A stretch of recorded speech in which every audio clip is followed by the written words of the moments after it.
ওটা বলা দিয়ে হবে না তো, ওটা তো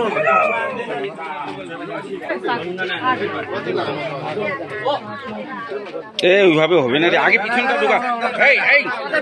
সুবিধা হবে তো, এর আগে যেরকম শোন না, পিছনটা ঢোকা আগে, পিছনটা ঢোকা। না না, আগে মাথা ঢুকাইতে পারবে না তো? আরে পারবে, মাথাটা ধরবে না।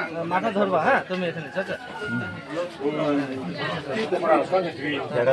না, আমি ছাড়বো না, তুমি না বলো অব্দি আমি ছাড়বো না।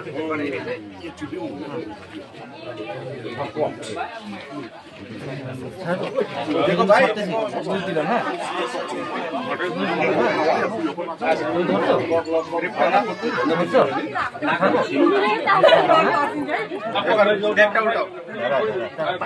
তুমি এই হাতটাকে কিন্তু নিচে দিবা। হ্যাঁ, এই হাতটাকে নিচে দিবা। কেন বলো তো, তোমার এই হাতটা ঘোরাও, আস্তে আস্তে করে ঘোরাও।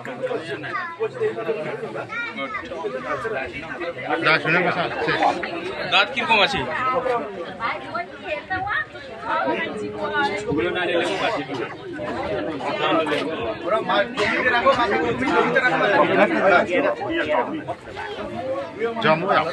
ছাড়বা না। হ্যাঁ, আমরা শান্ত করছি। এই জয়েন্টটাকে রশিটা মিলাও প্রথমে। রশিটা কই এক মাথা দাঁড়া ছাড়িস না। হ্যাঁ, মাথাটা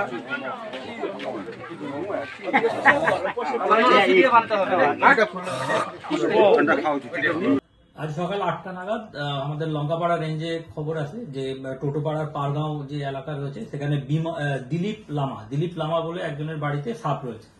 তো তারপরে আরআরটি টিম এবং লঙ্কাপাড়া টিম ওখানে পৌঁছায় এবং গিয়ে ওরা দেখতে পায় যে ওটা একটি কিং কোবরা। তো কিং কোবরাকে ওরা সাকসেসফুলি রেস্কিউ করে নিয়ে আসে। পরবর্তীকালে ওরা মেজারমেন্ট করে, প্রায় 14 ফুট লম্বা এবং 12 কেজি ওজন ছিল সাপটা।